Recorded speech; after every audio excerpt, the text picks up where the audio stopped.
Hello, good day. So this is a demonstration video on how you can use the report feature at your back office.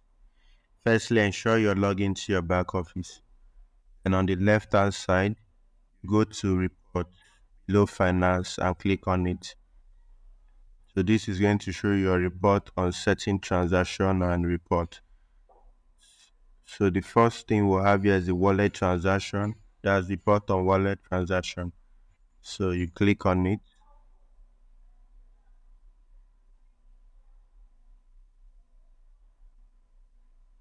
So this is going to bring up your wallet transaction report, the username, the amount, transaction date, and the status. With the aid of these numbers at the bottom, you can go to the next page. So as the transaction increases, the number of pages increases. So I'll click on it to go to the third page.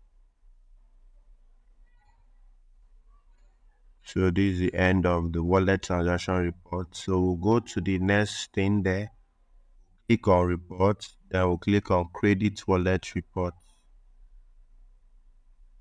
which is going to show us a history of um, the report of our wallet being credited with the amount and the transaction date, the teller number. So we'll go back to report and click on the next thing there. That's the wallet transfer report.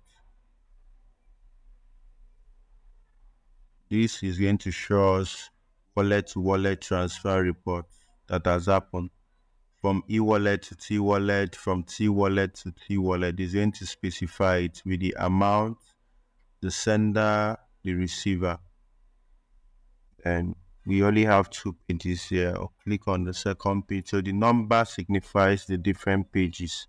So you scroll below the page and click on next number to go to the next page. So thank you for watching this video.